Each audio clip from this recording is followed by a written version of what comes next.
지난 한 주간 잘 보내셨습니까? 저도 휴가로 처가댁에 가서 잘 쉬다가 왔습니다. 지난 주일 예배 딴 교회 가서 예배 드리고 집에 들어와서 나중에 교회 영상들을 이렇게 살펴보고 있는데 제 귀에 복음이 들리더라고요. 전 또 순종을 잘 해야 되니까 절기마다 휴가가 하여튼 김 목사님 가까이 계셔서 얼마나 감사한지 모릅니다. 제가 자리를 빌 때도 든든하게 부탁드리고 갈 수 있어서 좋고, 또 이렇게 자리를 비면 여러분들은 김 목사님 뵐 수 있어서 좋고, 이래저래 참 좋은 것 같습니다. 자유와 법치를 외치면서 헌법과 질서를 파괴하는 이율배반적 모습, 가짜뉴스와 비논리적 궤변, 욕설과 저주로 도배된 집회, 무엇에 대한 평가일까요? 극우화된 한국 기독교에 대한 배덕만 교수님의 진단입니다. 교수님은 광화문과 여의도의 집회를 보면서 분노와 수치, 좌절을 반복해 경험했다라고 말하면서 무엇보다 하나님과 십자가를 들먹이며 태극기와 성조기를 흔드는 그 모습에 그리스도인으로서 깊은 좌절감을 떨쳐낼 수 없었다라고 말합니다. 그는 이런 현상을 바라보며 이런 질문을 던집니다. 왜 한국 교회 내에 이렇게 많은 극우주의자가 존재하며 이들은 왜 비상식적, 비논리적, 비도덕적, 비민주적으로 행동하는가? 저는 이 질문을 오늘의 말씀에 비추어 이렇게 바꾸어 생각했습니다. 어찌하여 들포도가 열렸느냐?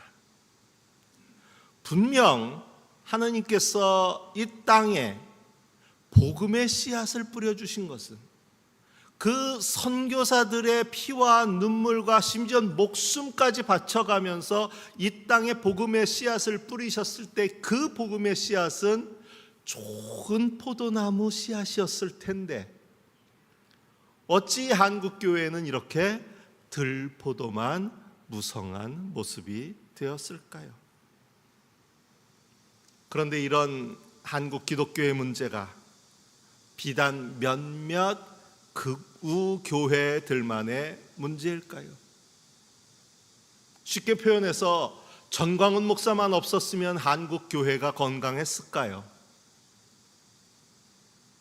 제가 몇 주 전에 주보 표지에 옮겨 넣었던 한 시가 있습니다.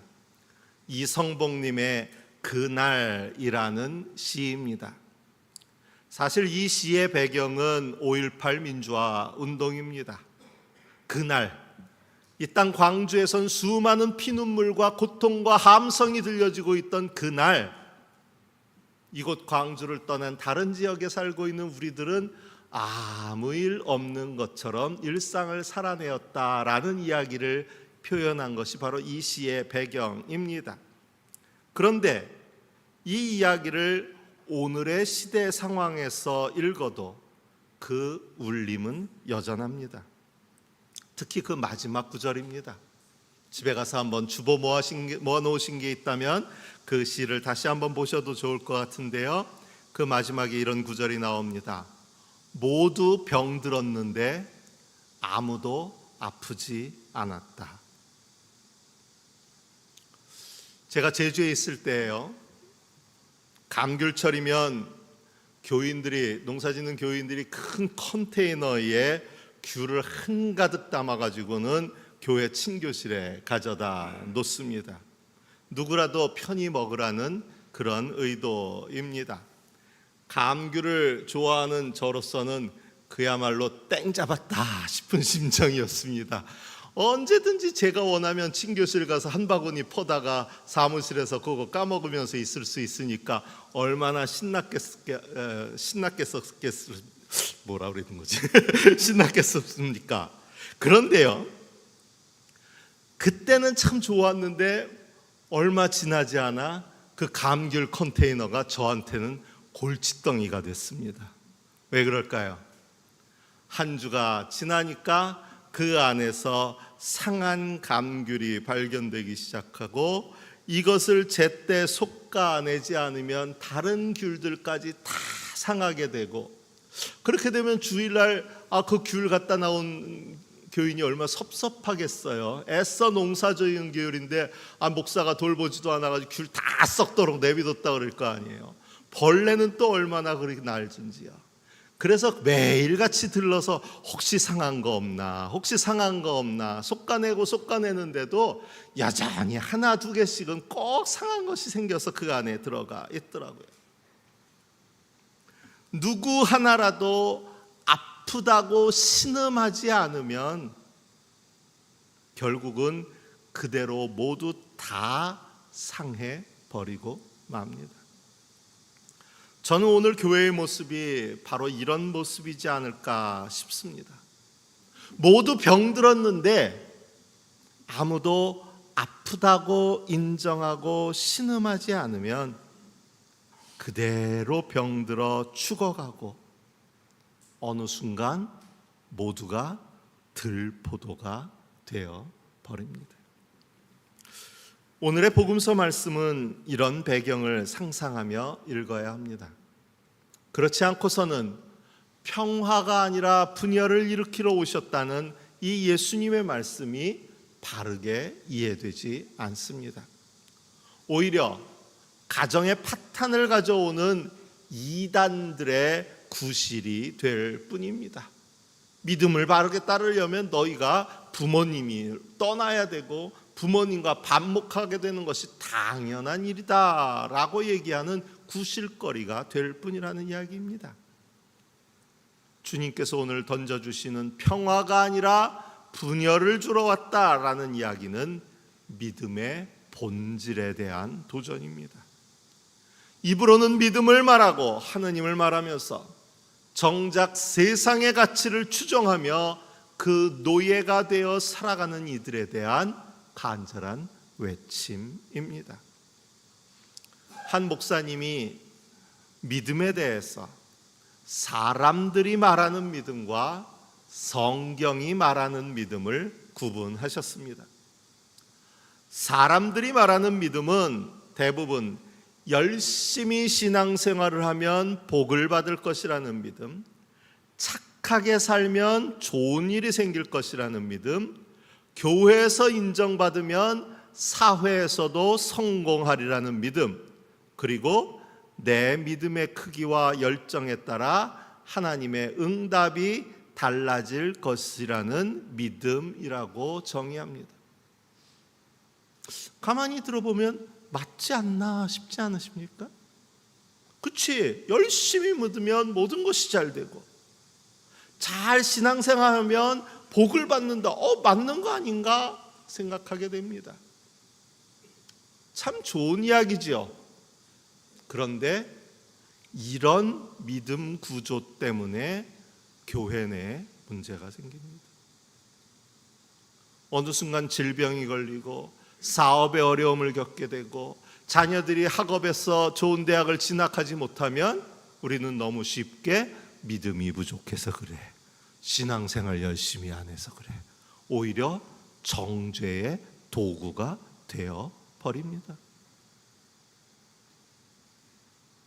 제가 늘 말씀드리지만 열심히 믿음 가운데 살아가도 어려운 일이 생기고요, 질병이 찾아오고요, 사업의 성공을 못 거둘 수 있습니다. 그랬더니 한 청년이 저에게 그러더라고요. 그럴 거면 왜 믿어요?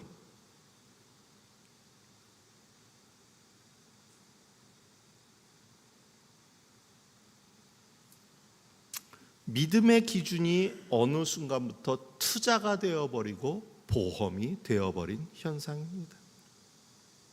이 목사님께서는 그러나 성경에서 읽게 되는 하느님이 요구하시는 믿음은 그런 것이 아니라고 이렇게 말하고 있습니다. 하나님이 옳다는 사실에 운명을 걸고 사는 것, 내가 붙들던 모든 것이 깨어져도 하나님으로 충분하다는 것, 세상이 추구하는 성공과 복이 아니라 하나님의 정의와 공의처럼 마땅한 것에 응답하며 사는 것이 참된 복이라는 것, 이것을 받아들이는 것이 바로 믿음이라는 이야기입니다. 가만히 듣다 보니 그동안 우리가 성령 강림주일 성서 일과를 읽으며 함께 나누었던 주제들이 이 안에 다 들어갔습니다. 주님만으로 충분합니다. 내가 바라보는 가치는, 복은 세상이 약속하는 가치와 그 복이 아니라 하느님이 약속해 주신 그 가치와 복을 바라보며 나는 오늘도 살아갑니다. 그래서 나는 어떤 사람? 행복한 사람입니다. 이것을 받아들이는 것, 이것이 바로 믿음이라는 거예요. 우리는 믿음을 수단화시켜서 믿음을 통해 내가 원하는 것을 얻으려는 욕심을 이야기하고 있지만, 믿음은 내가 원하는 것들을 내려놓고 하느님이 바라시는 것을 바라보게 만들어주는 힘, 바로 이것을 가르쳐주고 있는 것이 성경의 이야기라고 하는 것입니다. 주님께서 불을 던지러 오셨다고, 평화가 아니라 분열을 일으키러 오셨다는 말씀은 바로 이 같은 충돌, 우리가 믿음이라고 불렀던 그것들과 성경이 우리에게 말하는 그 믿음 사이의 분열을 말하고 있습니다. 제사장 그룹들이, 바리새들이, 종교의 권력자들이 이야기하던 그 복과 예수 그리스도께서 선포하셨던 그 하느님 나라 사이의 충돌, 이것이 바로 주님께서 이야기하시는 분열이라는 이야기입니다. 저는 믿음에 대한 오해만큼이나 복음에 대한 오해도 크다고 생각합니다. 복음은 헬라어로 유앙겔리온이라는 말에서 나왔는데, 기쁜 소식, 좋은 소식이라는 뜻을 따라서 영어에서는 good news라고 번역했고, 오래된 고대 영어로는 우리가 잘 알고 있는 gospel로 표현합니다. 그런데 이 gospel이란 말은요, God, 좋은이라는 뜻을 갖고 있는 God이라는 말과 이야기라는 뜻을 가진 spell이라는 말이 붙어서 합성돼서 만들어진 언어입니다. 그런데 제 언어 속에서는 이 God이 좋은이라는 고대 영어의 의미보다는 하나님이라는 의미로 더 다가오게 됩니다. 단지 기쁘고 좋은 소식이 가스펠, 복음이 아니라 하느님의 말씀, 하나님의 이야기가 바로 복음, 가스펠이고, 바로 그 하느님의 이야기를 우리가 기쁨으로 좋게 여기고 받아들이는 것, 이것이 바로 믿음이라고 저는 생각합니다. 그렇지 않고 복음을 단순히 듣기 좋은 소리, 달콤한 위로의 말씀으로 이해하니까 오늘과 같은 믿음의 불일치가 일어나고 있습니다. 물론 복음은 기쁜 소식입니다. 문제는 누구를 위해 기쁘고 좋은 소식이냐는 그 해석의 단계에 있습니다. 바로 며칠 전 8월 15일 우리는 광복 80주년을 기뻐하며 기념했지만, 일본은 우리와는 다른 입장일 것입니다. 그런데 이것을 더 깊이 생각하면 단지 한국과 일본, 승자와 패자의 시각이 아니라 하느님의 시각에서 바라보면 이 일은 모두를 위한 기쁜 소식이 될 수 있습니다. 하느님은 지금도 직접 지으신 포도원을 힘들여 가꾸고 계십니다. 땅을 일구고 돌을 골라내고 아주 좋은 포도나무를 심고 망대를 세우고 포도주 짜는 곳도 파놓고 좋은 포도주 맺기를 기다리고 계십니다. 이 기쁨은 다른 누구가 아닌 포도원 주인의 기쁨입니다.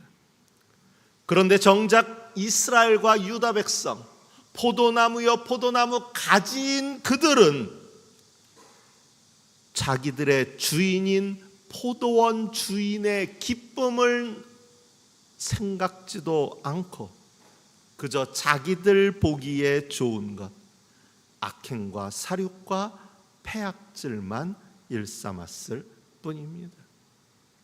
오늘의 교회로 생각하자면요, 교회가 어떤 일을 하여야, 우리가 어떻게 살아가야 하나님 보시기에 기쁜 좋은 포도를 맺을까를 고민하고 애쓰고 힘쓰는 것이 아니라 그저 우리에게 좋은 것, 좋은 교회당을 짓고 많은 성도들이 모여서 헌금을 많이 해서 목사도 편하게 매 절기마다 휴가도 자주 다니고 교회 가면 모든 것이 나한테 편한 것들로 가득한 것만을 우리가 바라보고 있다면, 그러다 보면 우리도 결국은 들포도만 맺게 될 뿐이라는 이야기입니다.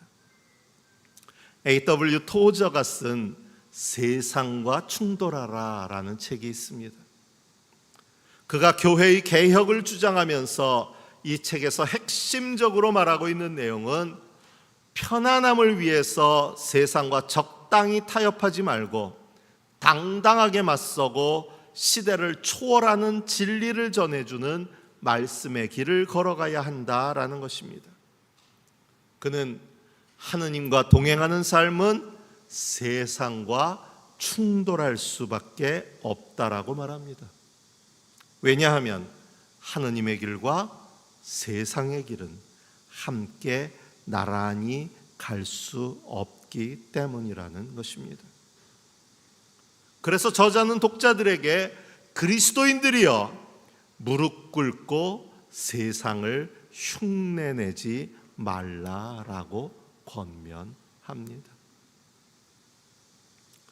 하느님의 기쁨과 세상이 주는 기쁨 사이에서 무엇이 좋은 포도이고 무엇이 들포도인지를 바르게 분별하라는 것입니다.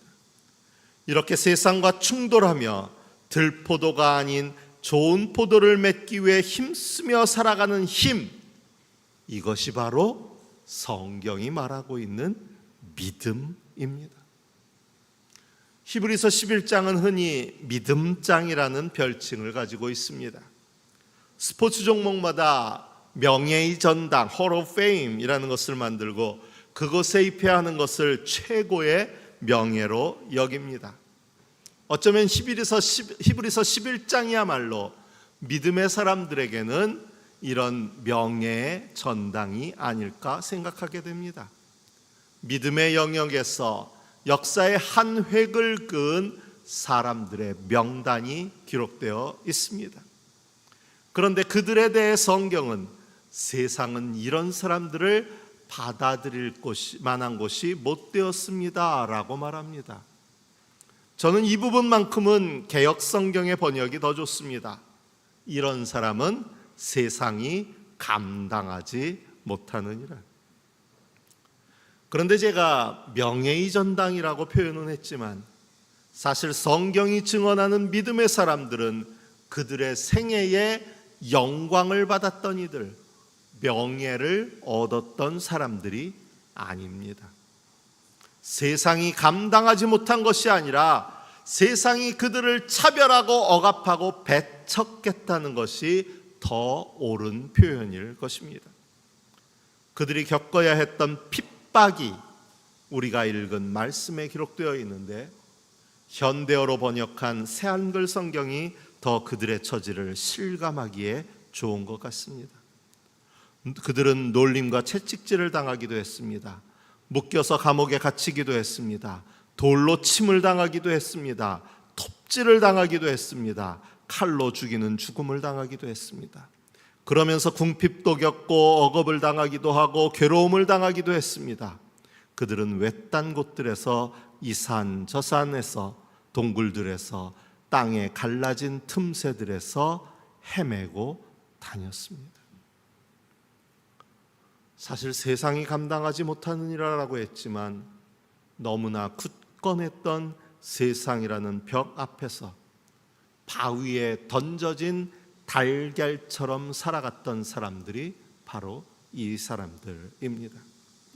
마치 계엄군의 총칼 앞에서 물러나지 않고 저항했던 1980년과 2024년의 우리 국민처럼 그들은 믿음으로 세상이라는 바위에 스스로를 던진 무모한 달걀들이었습니다. 그러나 그들은 결코 무모하기만 한 것은 아니었습니다. 8살 소녀가 급하게 수혈이 필요한 상황이었는데 다행히 1살 아래 남동생의 피가 맞았습니다. 의사가 묻습니다. 자니야, 너의 누이 메리를 위해서 내 피를 나누어 줄 수 있겠니? 그때 자니의 입술이 부르르 떨리면서 두려워하는 것처럼 보였습니다. 7살, 아직 어린 자니에게는 어려운 일이다 싶었습니다. 그런데 자니는 금세 웃으면서 이렇게 말합니다. 물론입니다. 제 누나를 위해서 제 피를 줄 수 있습니다. 수술실에서 수혈이 시작되었습니다. 수혈이 끝날 무렵 자니가 의사 선생님에게 물었습니다. 선생님, 저는 언제쯤 죽게 되나요? 이 어린 자니는 수혈을 한다는 이야기가 자신의 모든 피를 다 줘야 되는 걸로 오해했습니다. 소년이 누나를 위해 피를 주겠다는 것은 누나를 위해 죽기를 각오한 그런 일이었습니다. 무모한 일인가요? 사랑입니다.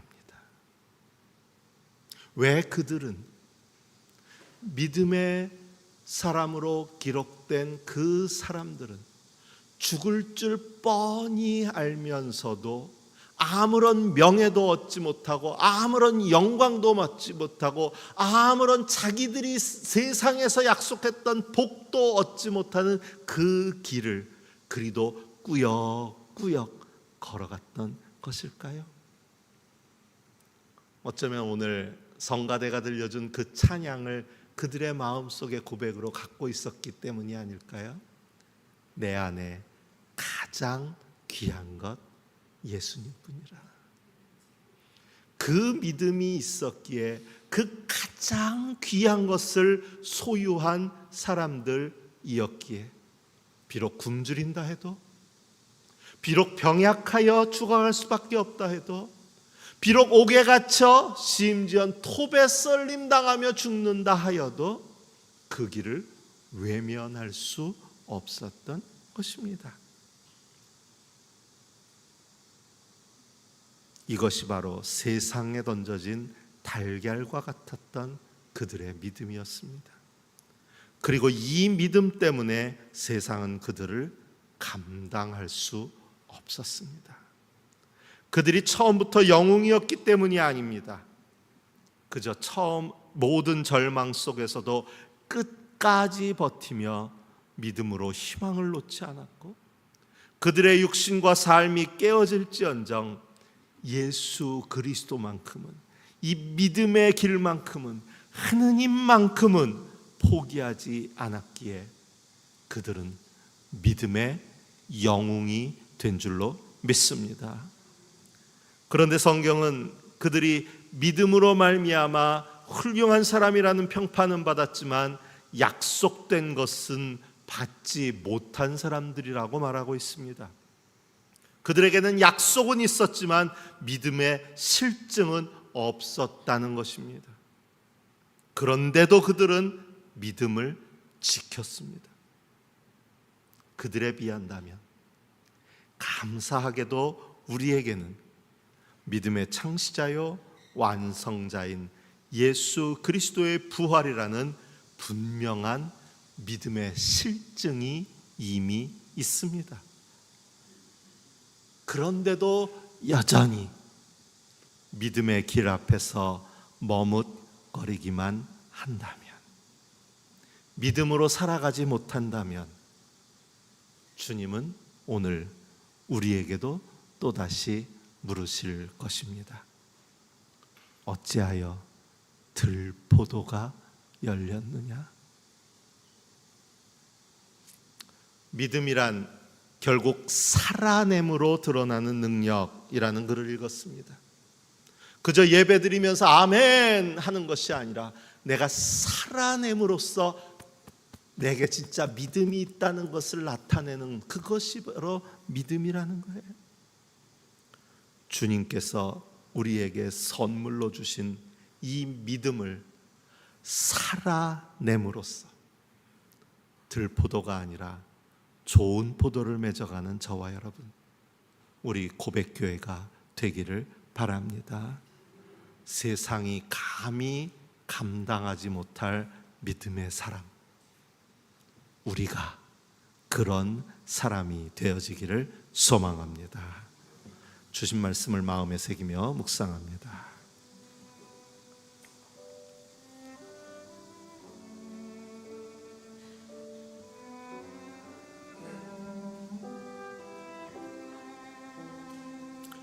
내가 나의 포도원을 가꾸면서 빠뜨린 것이 무엇이냐? 내가 하지 않은 일이라도 있느냐? 나는 좋은 포도가 맺기를 기다렸는데 어찌하여 들포도가 열렸느냐?